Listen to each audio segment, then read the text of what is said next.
Cool. Okie doke. This one's a tricky one to talk about. So I then sort of flipped away from these ideas of, I guess, very classical ways of telling a story through scent, and I got more obsessed with the connections from two individuals together, the sort of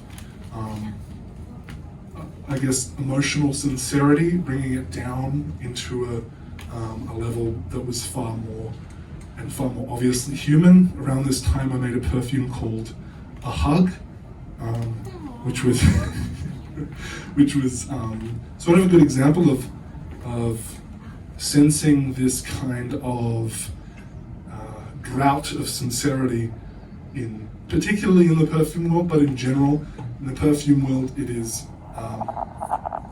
really a very, very paranoid, very market-heavy world and industry that usually has an accountant pointing a loaded gun at a creative. It's quite an intense place in that sense.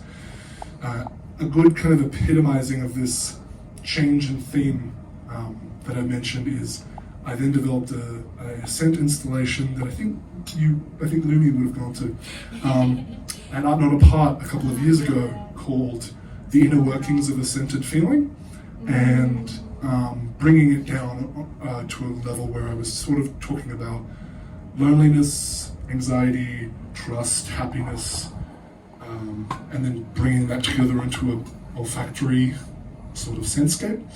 So we're going to smell a perfume. This is a work in progress.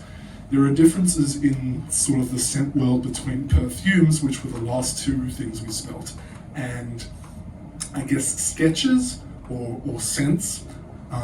This is a good example of a scent. It's not a finished work, but I thought it would be cool to show.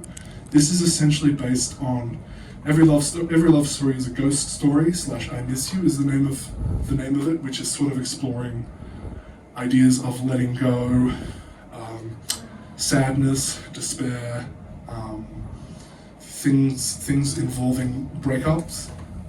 So we will smell that. We'll smell that. This is kind of an unusual one. It's based on this flower.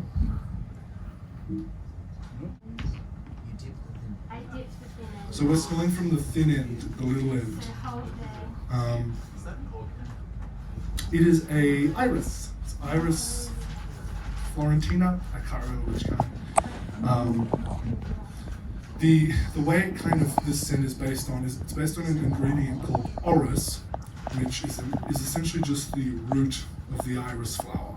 So what they do is they harvest these in Italy, and then they chuck the rhizomes, the roots of the plants, in a subterranean bunker for 4 to 5 years, and they sweat it and let it mature, and then they extract it using ethanol or other ideas. Again, this is just a work in progress, but there's an ingredient in it on the top that says alpha irone, which is sort of the perfect scent for a funeral.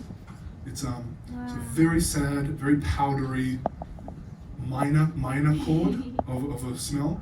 A lot of these smells that I've used in this one also, for me, are very purple. They have an incredible kind of powdery, sort of bittersweet meaning like the theme of bittersweet, not the actual bitter, if that makes sense. Emotional bittersweetness mixed with this purple idea.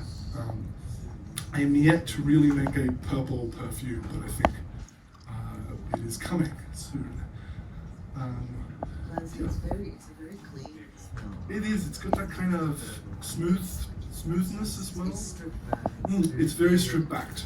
Compare it with the Winston's or the Black and Blue bread that we smell. This is almost like atonal, like in terms of